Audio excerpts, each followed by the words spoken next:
Irmãos, muito bom dia a todos.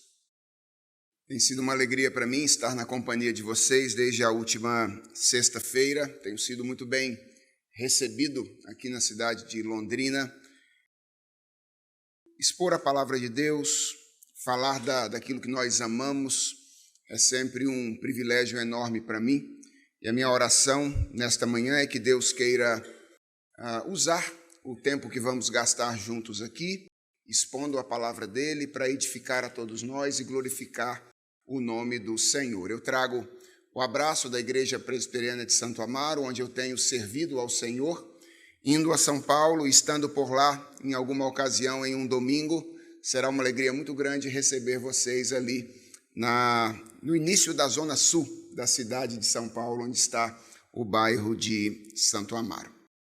Quero convidá-los a abrir a palavra do nosso Deus e mantê-la aberta. Ela é a autoridade entre nós e, portanto, queremos ouvir a voz do Senhor através dela. Na carta de Paulo aos Romanos, capítulo 12, a partir do versículo 17 até o versículo 21. Eu vou fazer a leitura da palavra do nosso Deus. Peço que você acompanhe silenciosamente a leitura que vou fazer e receba com fé esta que é a palavra do Senhor. A versão que eu vou utilizar aqui é a Nova Almeida Atualizada, que é a versão que temos utilizado já há cerca de 4 ou 5 anos em nossa igreja, mas você pode acompanhar na versão que você utiliza. A palavra do Senhor diz assim: não paguem a ninguém mal por mal, procurem fazer o bem diante de todos. Se possível, no que depender de vocês, vivam em paz com todas as pessoas. Meus amados, não façam justiça com as próprias mãos, mas deem lugar à ira de Deus, pois está escrito: a mim pertence a vingança, eu é que retribuirei, diz o Senhor. Façam o contrário. Se o teu inimigo tiver fome, dê-lhe de comer. Se tiver sede, dê-lhe de beber. Porque fazendo isto, você amontoará brasas vivas sobre a cabeça dele. Não se deixe vencer pelo mal, mas vença o mal com o bem. Vamos orar mais uma vez?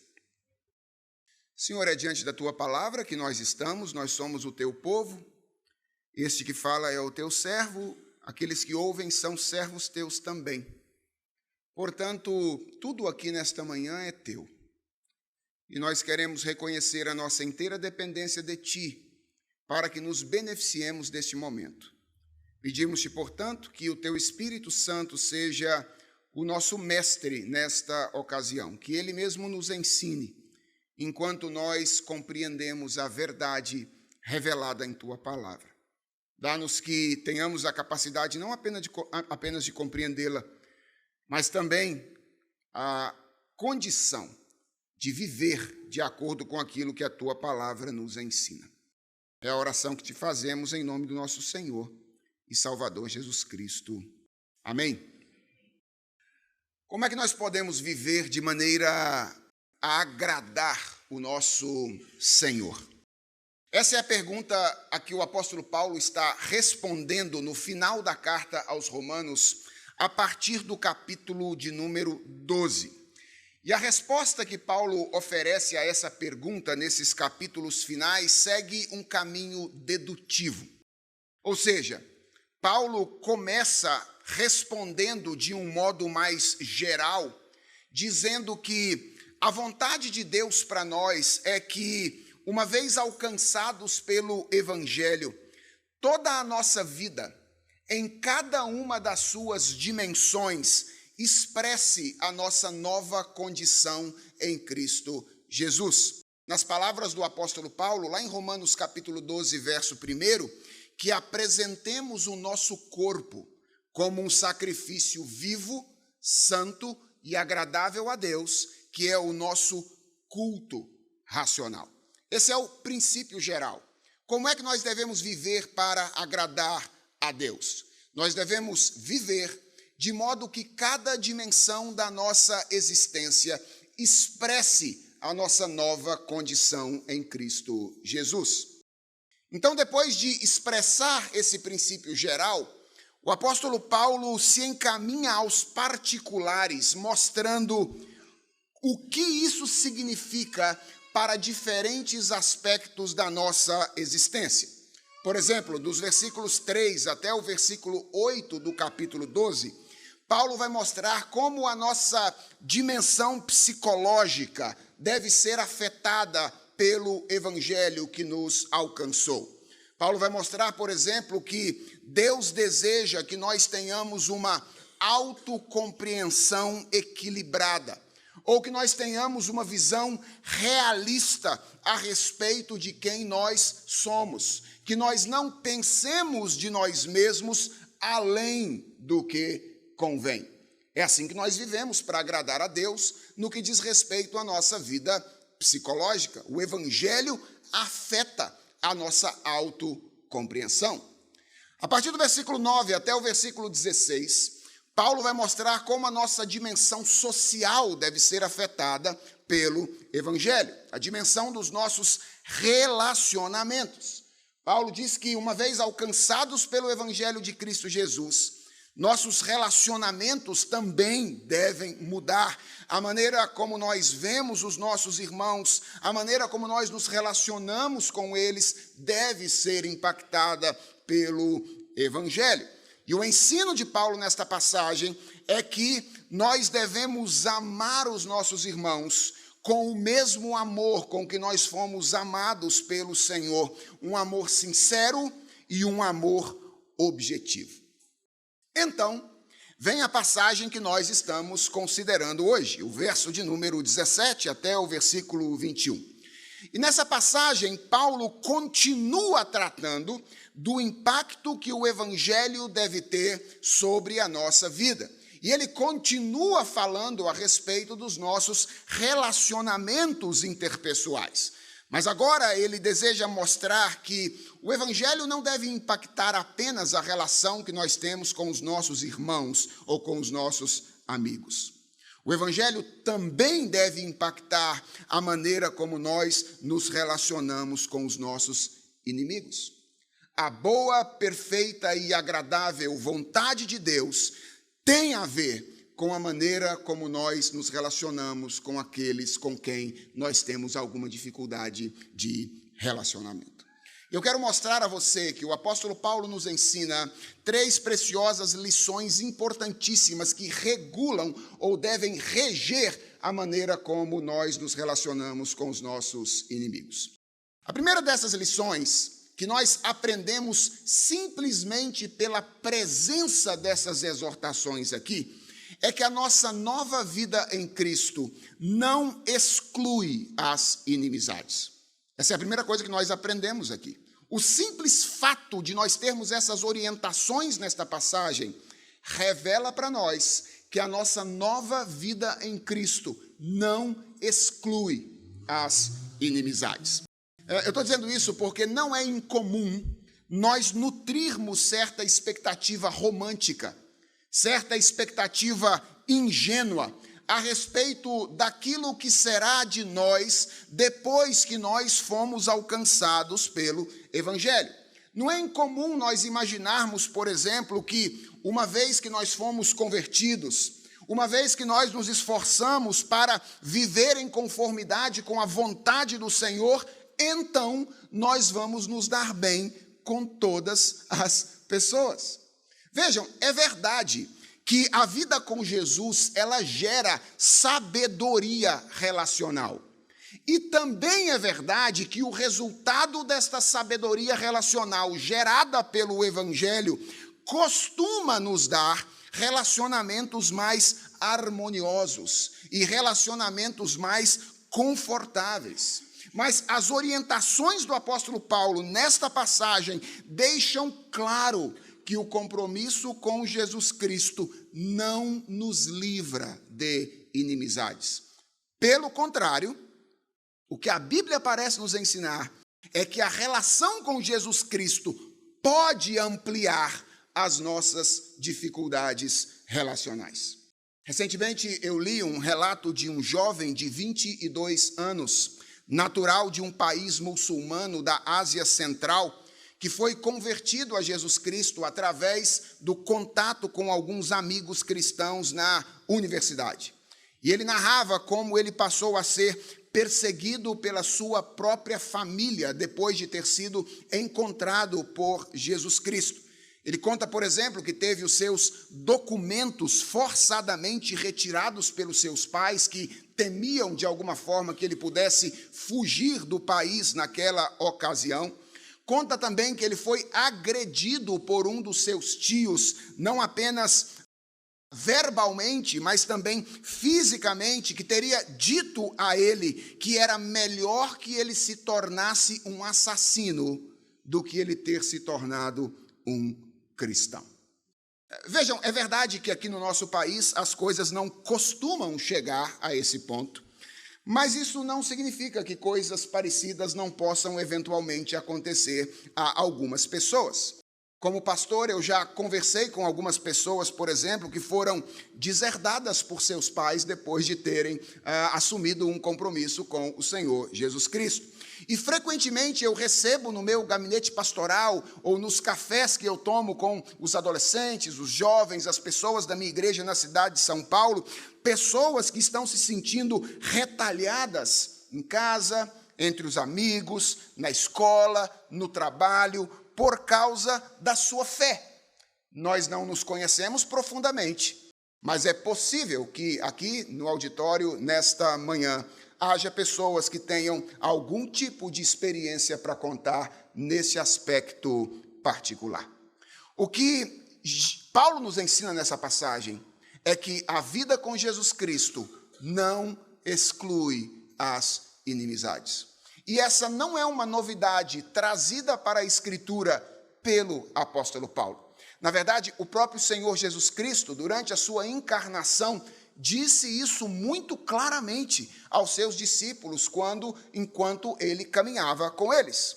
Por exemplo, no Evangelho de João, capítulo 15, nos versículos 19 e 20, nós lemos as seguintes palavras do Senhor Jesus Cristo: se vocês fossem do mundo, o mundo amaria o que era seu.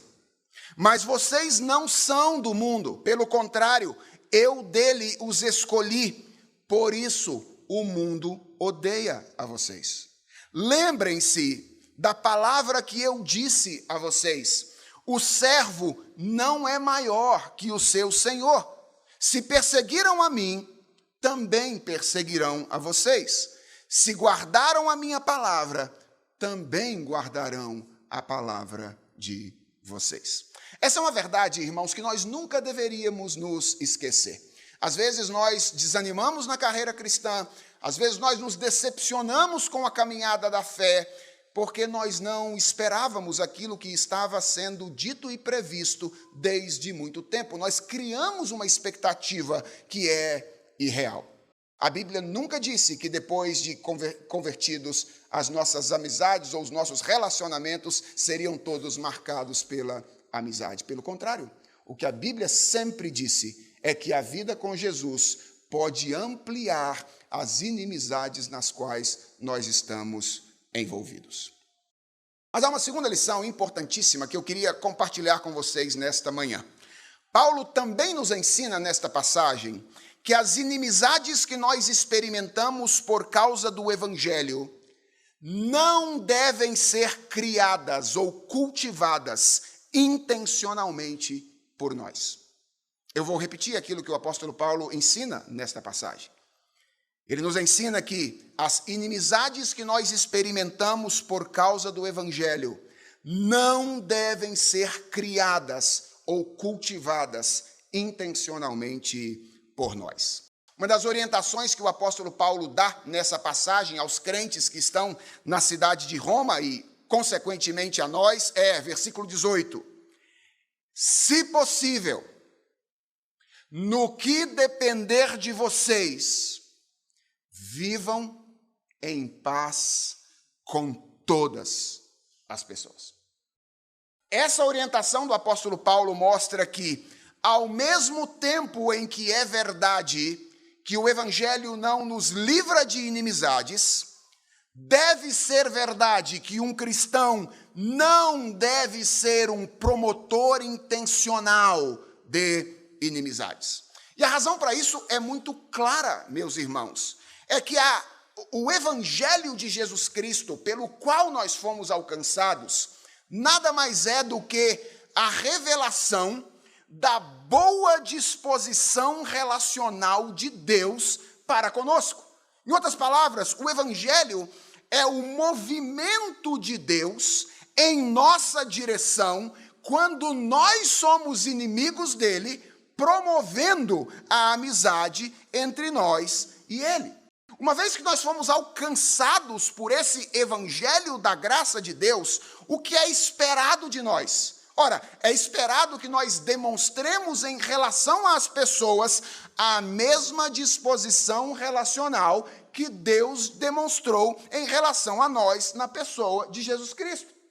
Uma das características do cristão, como Jesus deixa muito claro nas bem-aventuranças, é que ele deve ser um pacificador. Logo, entre as coisas mais inconsistentes que pode existir, é um cristão briguento, destruidor de relacionamentos, que gosta de ver o circo pegar fogo. Essa é uma das coisas mais inconsistentes que pode existir entre os crentes. E eu gostaria de ter saído de São Paulo e vindo aqui a Londrina para dizer que essa é uma espécie em extinção. Mas, na verdade, irmãos, lamentavelmente, ainda parece haver muitos cristãos que, em maior ou menor grau, se relaciona com pessoas que não são cristãs e com outros cristãos também, promovendo e acirrando as inimizades. Há, por exemplo, cristãos que deixam de falar com as pessoas porque elas não são cristãs. Há cristãos, por exemplo, que falam com as pessoas de cima para baixo porque as outras pessoas não são cristãs, como se nós cristãos fôssemos melhores do que os outros. Há cristãos que ridicularizam o comportamento das pessoas porque as pessoas não são cristãs. Há cristãos que zombam da religião de outras pessoas porque elas estão em religiões que não são cristãs. Veja as palavras do apóstolo Paulo no versículo 18. Se possível, no que depender de vocês, vivam em paz com todas as pessoas. Irmãos, essas palavras do apóstolo Paulo mostram para nós que todas essas atitudes que eu acabei de mencionar não combinam com um cristão alcançado pelo evangelho. Certamente, vejam, nós não devemos promover a paz a qualquer custo. Nós não devemos promover, por exemplo, a paz ao custo da verdade. A verdade precisa estar estabelecida para que a paz, de alguma forma, exista. Então, há momentos em que perturbar a paz é legítimo, quando a verdade, de alguma forma, está em jogo, a honra e a glória de Jesus Cristo estão correndo risco. Mas o que eu quero que você perceba é que, naturalmente, geralmente, na vida comum, não convém que nós cristãos sejamos promotores de inimizades. Quem viu Deus vir em sua direção amorosamente, quando ainda era inimigo dele, não pode agir desta maneira. Então, por um lado, o ensino do apóstolo Paulo é o de que nós não devemos ser ingênuos, nós não devemos ser românticos e imaginar que nós não enfrentaremos inimizades ao longo da vida. Inimizades fazem parte da vida cristã. Por outro lado, o apóstolo Paulo nos ensina claramente que se as inimizades existirem, elas não devem existir por meio do nosso desejo e das nossas atitudes. Nós não devemos ser aqueles que promovem intencionalmente essas inimizades. Mas há uma terceira e última lição na qual eu quero me delongar um pouco mais nesta mensagem da manhã. Paulo nos ensina, depois de nos ensinar essas duas coisas, que a vontade de Deus para nós em relação aos nossos inimigos é que nós os amemos. Essa é a lição que o apóstolo Paulo nos ensina. Que a vontade de Deus é que nós amemos os nossos inimigos. Lembra, Paulo havia falado anteriormente que esta é a vontade de Deus em relação aos nossos amigos. Essa é a vontade de Deus em relação aos nossos irmãos, que nós expressemos a eles o amor com o qual nós fomos amados por Deus. O que ele diz nesses versículos 17 a 21 é que o mesmo se aplica aos nossos inimigos. O amor com que nós fomos amados por Deus deve ser o amor com o qual nós amamos os nossos inimigos. Assim como amamos os amigos, devemos fazer em relação aos inimigos também. E na prática, essa é a pergunta que eu quero ajudar vocês a responder a partir de agora, é o que significa amar os inimigos à luz do ensino do apóstolo Paulo? Basicamente, duas coisas. Em primeiro lugar, amar os inimigos significa rejeitar a nossa tendência à vingança. Veja o que o apóstolo Paulo diz nos versículos 17 até o versículo 19. Ele diz assim: não paguem a ninguém mal por mal. Procurem fazer o bem diante de todos. Se possível, no que depender de vocês, vivam em paz com todas as pessoas. Meus amados, não façam justiça com as próprias mãos, mas deem lugar à ira de Deus, pois está escrito: a mim me pertence a vingança, eu é que retribuirei, diz o Senhor. O que é vingança? Vingança é como nós chamamos a retaliação que é imposta por alguém que foi ofendido ou lesado àquele que o ofendeu ou que o lesou. Isso é vingança. É quando nós retaliamos alguém que nos ofendeu ou nos lesou, lesando-o ou ofendendo. Assim como a ofensa, a vingança pode acontecer de muitas maneiras diferentes. Aliás, eu costumo dizer que nós somos absolutamente criativos quando a questão é ofender, lesar ou nos vingar em relação a outras pessoas. A vingança pode incluir, por exemplo, a maledicência, pode incluir a ironia, pode incluir a indiferença, pode incluir a agressão verbal, pode incluir a agressão física, e o limite máximo da vingança é o assassinato, quando alguém atenta contra a vida de uma outra pessoa. A orientação do apóstolo Paulo aqui é a de que o amor com que nós devemos amar os nossos inimigos inclui não lançarmos mão deste ato. Inclui renunciarmos ou rejeitarmos a nossa tendência à vingança. Quem foi alcançado pelo Evangelho não pode agir dessa maneira. Deixa eu fazer alguns esclarecimentos a vocês para eu não ser mal compreendido. Essa orientação bíblica não pressupõe que a vingança seja algo ruim em si mesma. Fosse assim, ela não seria atribuída a Deus, como acontece no versículo 19. No verso 19, Deus diz que ele é o vingador. Portanto, a vingança não é algo ruim em si mesmo, porque a vingança nada mais é do que a vindicação da justiça. Geralmente, o que nos motiva à vingança é a percepção certa ou errada de que uma injustiça está prevalecendo e ela precisa, de alguma forma, ser desfeita. Então, a vingança não é em si mesmo ou em si mesma algo ruim. Consequentemente, essa orientação bíblica não implica que nós devemos evitar a todo custo os meios dados por Deus para o estabelecimento da justiça no mundo criado. Paulo nos estimula aqui a descansar na justiça de Deus. E descansar na justiça de Deus envolve tanto aguardar o juízo final, quanto trabalhar para que a justiça seja estabelecida no mundo presente através dos meios que Deus estabeleceu.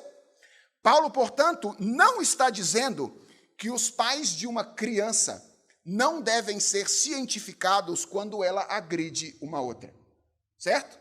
Por quê? Porque os pais são a instância estabelecida por Deus para vingar o mal feito por um filho. Então, quando uma criança faz uma malcriação, quando ela agride uma outra pessoa, é justo e é necessário que os seus pais sejam informados daquilo que aconteceu.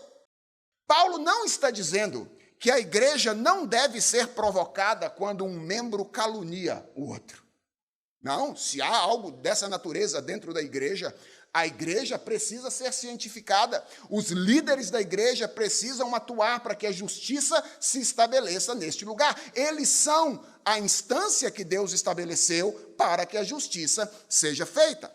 Paulo não está dizendo que a polícia não deve ser chamada quando um assaltante ameaça entrar na sua casa. Não é isso que o apóstolo Paulo está dizendo aqui. O Estado, as forças de segurança são a instância que Deus estabeleceu para que a justiça seja estabelecida no mundo civil. Então, amor, preste atenção nisso, em uma perspectiva cristã, não é mero sentimentalismo. Amor é uma virtude objetiva que está relacionada à vontade de Deus. Quando nós acionamos os executores legítimos da justiça para vingar os maus feitos cometidos por alguém, nós estamos o amando. Isso é amor. Porque nós estamos ensinando a ele, através dos caminhos que Deus estabeleceu, aquilo que ele deve fazer. Então, é preciso entender que a orientação do apóstolo Paulo aqui não implica que nós não devamos acionar os meios para que a justiça seja feita no mundo no qual nós vivemos. A orientação de Paulo não é a de que nós devemos fazer vistas grossas às injustiças que nós sofremos no mundo e que acontecem ao nosso redor. A orientação de Paulo é que nós não devemos ser apressados e nós não devemos fazer justiça com as nossas próprias mãos. Porque essa é a nossa tendência. E vamos ser honestos, irmãos, às vezes nós até nos orgulhamos disso. Não é verdade? Ó, pastor, eu não levo desaforo para casa. Ó, pastor, comigo é assim, ó, bateu, levou.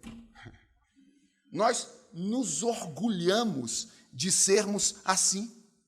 Somos tendentes ao espírito de Lameque.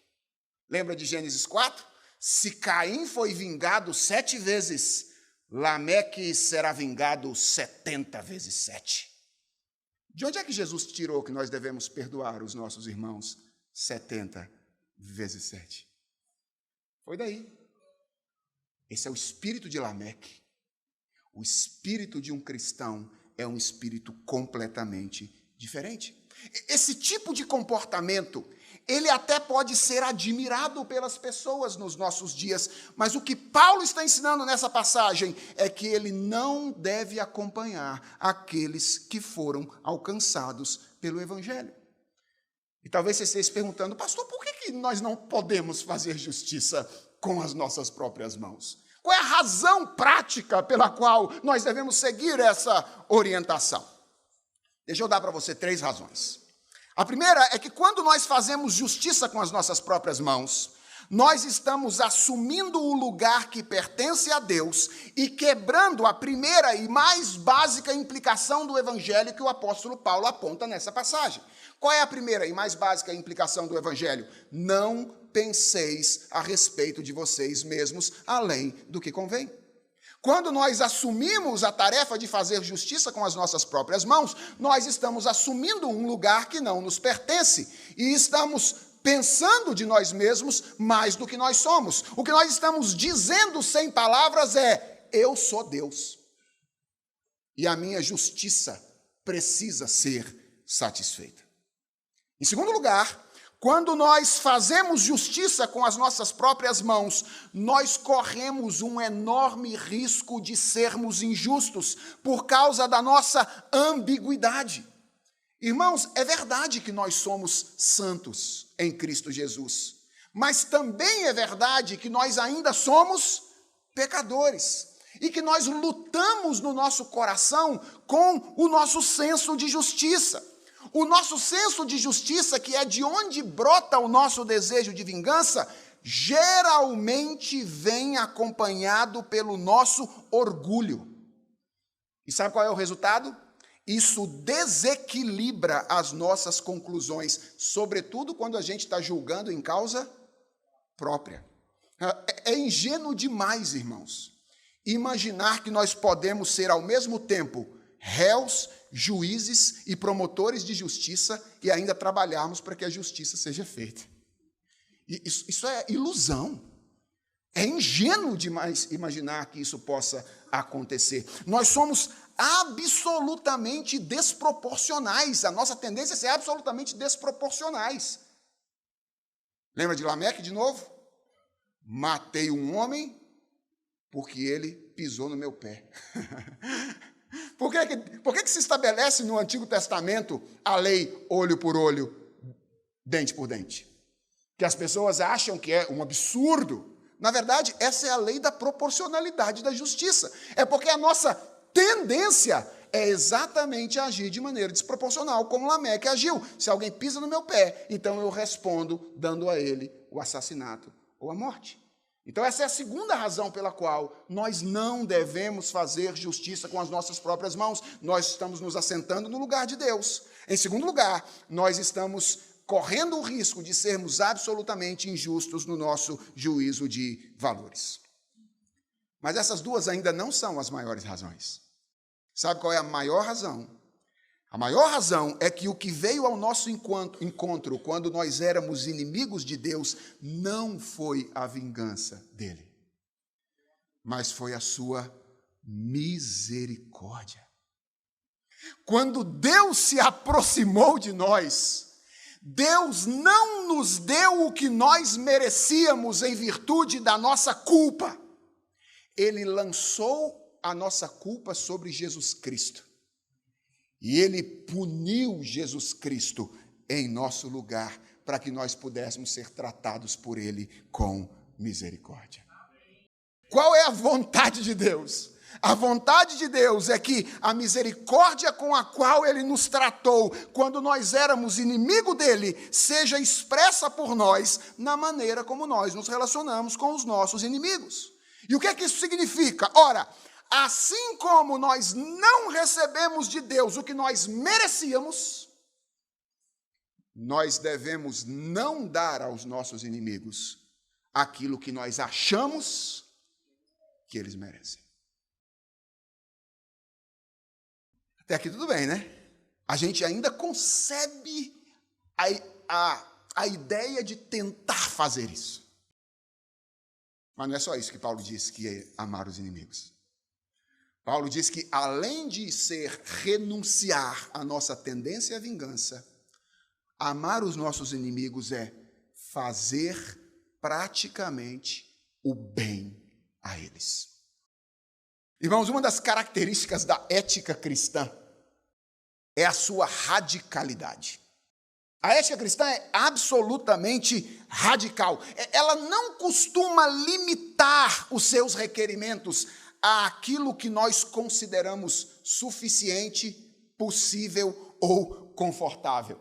Ao invés disso, a ética cristã, ela apresenta requerimentos que são os princípios do Evangelho levados às últimas consequências. E aqui nós temos um exemplo muito claro disso. Porque, como eu disse, com algum esforço, a gente até consegue assimilar a ideia de que nós não devemos dar aos nossos inimigos aquilo que achamos que eles merecem. Mas aí vem Paulo e emenda a seguinte orientação, versículos 20 e 21. Façam o contrário. Se o teu inimigo tiver fome, dê-lhe de comer. Se ele tiver sede, dele de beber, porque fazendo isto, você amontoará brasas vivas sobre a cabeça dele. Não se deixe vencer pelo mal, mas vence o mal com o bem. Irmãos, essas palavras do apóstolo Paulo nos revelam que a vontade de Deus não é simplesmente que nós deixemos de vingar o mal que os nossos inimigos nos fazem. É que, além de fazer isso, nós sejamos intencionais na prática do bem para com eles. E vários estudiosos entendem que, nesta passagem, o apóstolo Paulo está simplesmente ecoando aquilo que Jesus Cristo ensinou por ocasião do Sermão do Monte. Se você der uma olhada depois lá no capítulo 5, versículos 43 até 48, você vai ver isso. Jesus dizendo: vocês ouviram o que foi dito? Ame ao seu próximo e odeie o seu inimigo. Eu, porém, lhes digo: amem os seus inimigos e orem pelos que perseguem vocês, para demonstrarem que são filhos do Pai de vocês que está nos céus. Porque ele faz o seu sol nascer sobre os maus e bons, e vir chuva sobre justos e injustos. Porque se vocês amam aqueles que os amam, diz Jesus, que recompensa terão? Os publicanos também fazem essas coisas. E se vocês saudarem somente os seus irmãos, o que vocês estão fazendo demais? Os gentios também fazem essas coisas. Portanto, sejam perfeitos, diz Jesus Cristo, como perfeito é o Pai de vocês que está nos céus. E quando nós olhamos para estas passagens, tanto a do apóstolo Paulo quanto a passagem de Jesus Cristo, e as consideramos em conjunto, nós concluímos que há, na verdade, duas coisas que nós devemos fazer de maneira muito prática como expressão positiva de amor às pessoas que são nossas inimigas. A primeira coisa que Jesus diz que nós devemos fazer é orar por elas. Jesus diz que nós amamos os nossos inimigos quando nós oramos por eles. Ele não diz exatamente qual é a oração que nós devemos fazer pelos nossos inimigos, mas eu creio que a petição mais amorosa que nós podemos fazer por eles é que Jesus os encontre como um dia nós também fomos encontrados por ele.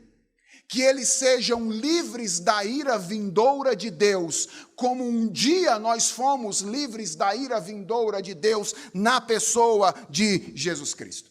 E eu quero dizer a você que não é fácil fazer isso.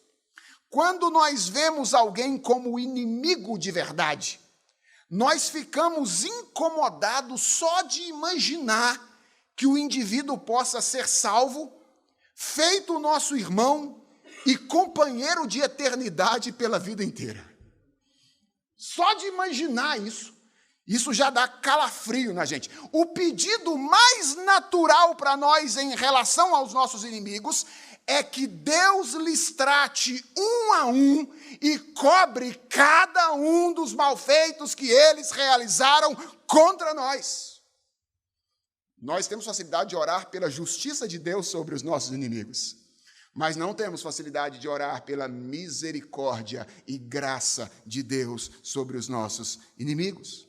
Na verdade, irmãos, o nosso coração, ele é tão pouco tendente ao amor, que até mesmo em relação aos nossos irmãos, nós desejamos algumas porções da justiça de Deus, sem inferno, certo? Para eles sem inferno, mas algumas porçõezinhas da justiça de Deus para alguns irmãos nossos, o nosso coração às vezes até deseja. Irmãos, o que Paulo está dizendo é que isso não está certo à luz da experiência do evangelho que nós tivemos. Quando nós agimos assim, nós estamos agindo como aquele personagem de uma parábola contada por Jesus Cristo que teve uma enorme dívida perdoada, mas que era incapaz de perdoar a pequena dívida que um irmão tinha contra ele ou um inimigo tinha contra ele. Nós estamos como que dizendo sem palavras: Cristo pagou pelos meus pecados, mas a minha vontade é que você pague por todos os seus. Percebe? Quanta inconsistência, quanta incoerência. Cristo pagou pelos meus pecados, mas a depender de mim, quem vai pagar pelos seus é você mesmo. Eu não quero que o pagamento que Cristo ofereceu seja oferecido por você. Então, a primeira coisa que nós devemos fazer, amando os nossos inimigos, é orar por eles. Que tipo de oração? Uma oração pela misericórdia de Deus. Uma oração pela graça de Deus, para que a mesma graça que um dia nos alcançou, os alcance na pessoa de Jesus Cristo. Mas Paulo diz que há uma segunda coisa que nós devemos fazer em relação aos nossos inimigos.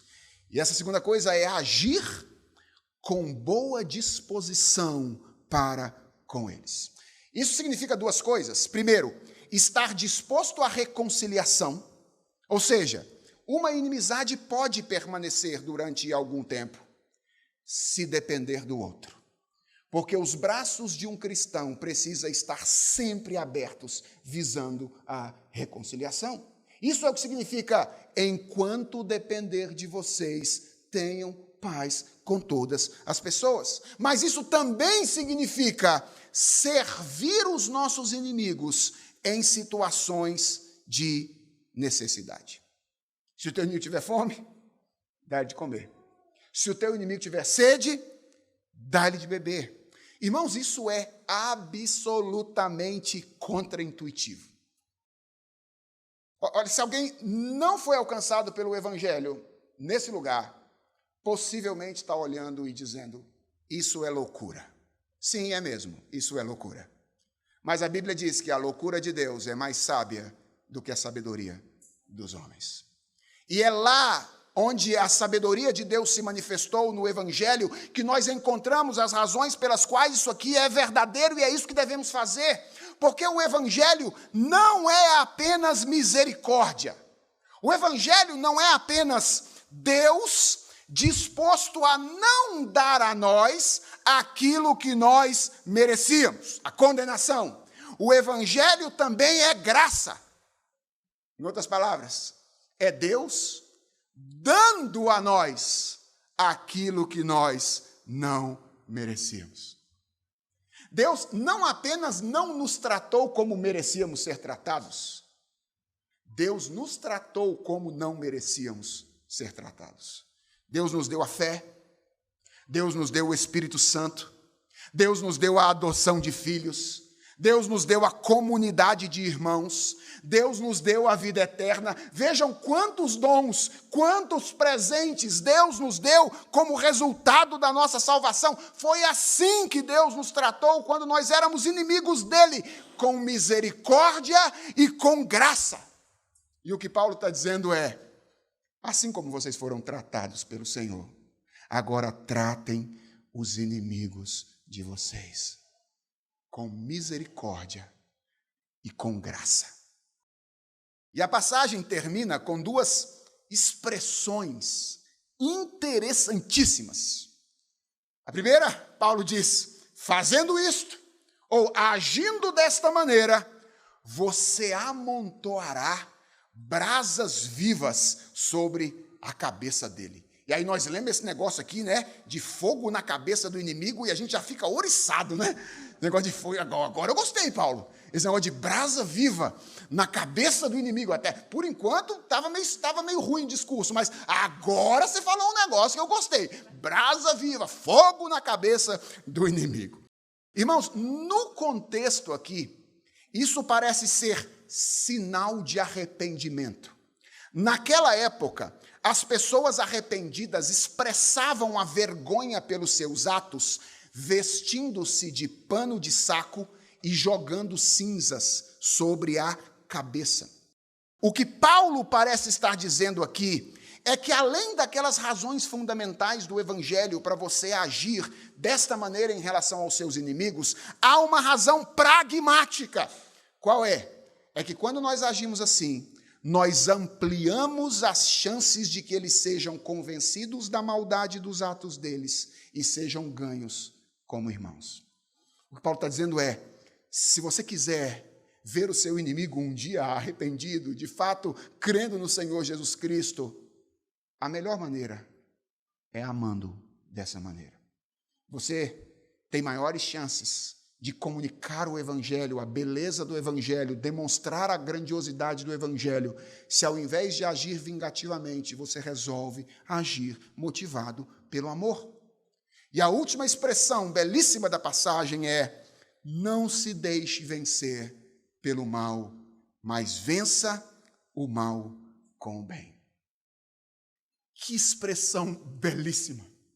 Que expressão grandiosa, reveladora é essa que termina ou finaliza a passagem. Primeiro, essa expressão chama a nossa atenção para o fato de que a guerra na qual nós estamos envolvidos não é a guerra contra as pessoas que se colocam em posição de inimizade contra nós. O que Paulo está dizendo nessa última frase é: discirna a guerra.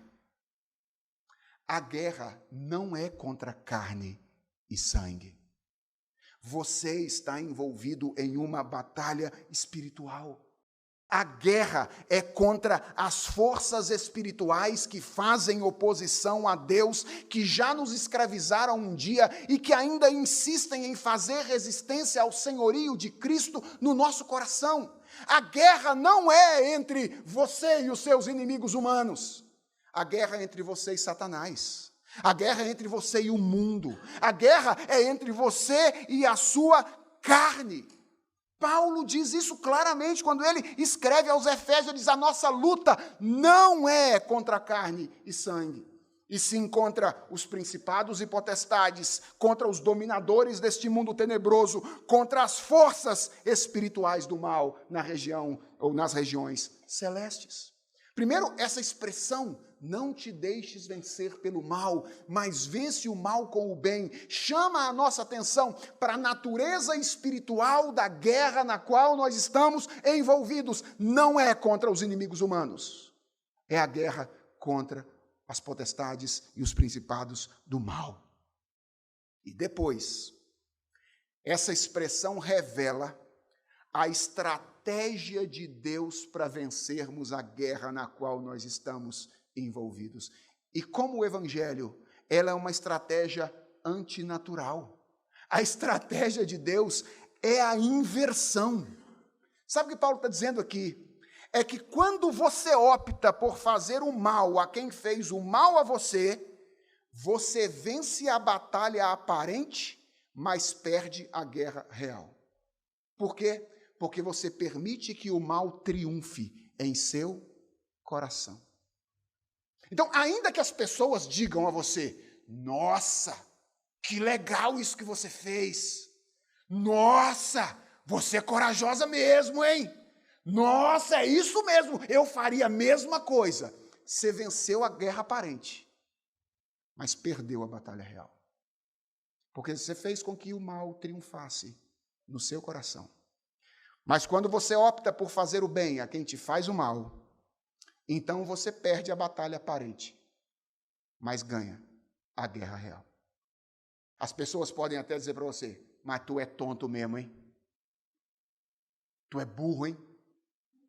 O cara faz isso com você e você age desse jeito, você perdeu a batalha aparente. Aos olhos das pessoas, tolice. Mas você venceu a guerra real.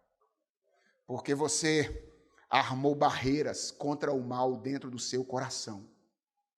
Impediu o seu avanço, tanto dentro de você, quanto fora, no mundo no qual nós estamos vivendo. O que Paulo nos ensina nessa passagem? Nessa pequena passagem, mas tão rica, Paulo nos ensina que a vida cristã não nos livra de inimizades. A boa, perfeita e agradável vontade de Deus é que, na medida do possível, elas não existam. Enquanto depender de nós, tenhamos paz com todos os homens. Se elas existirem, que seja pela dureza do coração dos outros e não pela dureza do nosso coração. E quando elas existirem, a vontade de Deus é que os nossos inimigos recebam o mesmo que nós recebemos de Deus quando nós éramos inimigos dele: misericórdia e graça. Olha, eu não conheço a sua história, mas eu não preciso conhecer a sua história para saber que, de uma forma ou de outra, ela foi marcada por más ações no passado e tem sido no presente. Uma possibilidade é que as más ações que mais marcaram a sua vida tenham sido as suas próprias. Talvez você tenha atentado contra a vida de alguém. Talvez você tenha atentado contra a honra de alguém. Talvez você tenha atentado contra a propriedade de alguém e no fundo do seu coração você sabe que isso não está resolvido. Eu não posso terminar essa pregação nesta manhã sem dizer duas coisas a você. A primeira é: Deus é justo. E porque Ele é justo, todo pecado será castigado. Não brinque com a justiça de Deus. Deus é justo. E porque Deus é justo, todo pecado virá à tona um dia. Ele será castigado.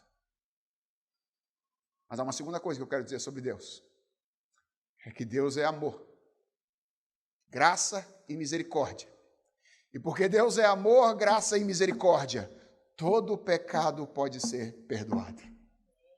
Não interessa o que você tenha feito, a gravidade do que você tenha feito contra outra pessoa. Se você reconhecer que a morte de Jesus Cristo é suficiente para perdoar os seus pecados, hoje você será perdoado pelo Senhor. Existe perdão, graça e misericórdia disponível no Senhor por meio de Cristo a todos aqueles que se arrependem. Então não interessa o que você tenha feito, venha a Cristo em arrependimento e fé. Creia que o sacrifício de Jesus Cristo é suficiente para perdoar os seus pecados. Talvez você tenha que dar passos para resolver isso depois com as pessoas a quem você ofendeu. Mas o mais importante é que você pode ser livre da ira vindoura, do juízo vindouro de Deus hoje, se você confiar de uma vez por todas em Cristo Jesus. Mas há uma outra possibilidade. Talvez as más ações que mais marcaram a sua vida não tenham sido as suas. Tenham sido aquelas que foram realizadas contra você. Talvez você seja vítima de muitas más ações. Então eu quero terminar também dizendo duas coisas a você. A primeira é que, da perspectiva prática, é legítimo e desejável que você busque os meios determinados por Deus para que a justiça seja feita neste mundo. Então, eu quero dizer a você que se você foi vítima de injustiças, maldade, abusos neste mundo, em relações com outras pessoas, é legítimo e desejável que você busque os meios determinados por Deus para que a justiça seja feita. Faça aquilo que está ao seu alcance fazer para que a injustiça seja legalmente reprimida e a justiça seja estabelecida nos seus relacionamentos e no mundo ao seu redor. Não faça as vistas grossas à injustiça. Isso é o que você tem que fazer da perspectiva prática. Mas eu quero que você saiba, e essa é a segunda coisa que eu tenho a dizer, que da perspectiva espiritual, há duas respostas possíveis. Só duas. Ressentimento, amargura e vingança. Confiança em Deus, amor e perdão. Só existem duas alternativas. Ressentimento, amargura e vingança. Confiança em Deus, amor e perdão. Se você ainda não é crente, tudo que eu posso fazer é recomendar a você que você opte pelo segundo caminho. Vai fazer bem para a sua vida se isso acontecer.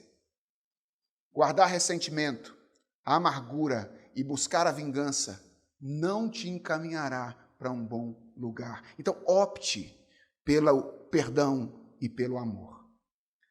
Agora, se você já é crente, o que eu devo dizer a você é que você não tem opção. Você não tem opção. Porque a vontade de Deus para a sua vida é que você faça com os outros aquilo que Ele fez por você. E a boa notícia é que você não precisa fazer isso sozinho. Lembra da graça? Lembra da graça? Ela não esteve disponível apenas quando você veio a Cristo em arrependimento e fé. Ela continua disponível. Você é a habitação do Espírito Santo. O Espírito habita em você. Você é a habitação da palavra de Deus. Você foi unido a Cristo. Paulo disse, agora já não sou eu quem vivo. É Cristo que vive em mim. Se aquele que me amou um dia dessa maneira é quem vive em mim, eu posso amar como um dia fui amado por Ele. Minha oração é que você se disponha a fazer isso. E no poder do Senhor, responda ao Evangelho, amando como um dia você foi amado.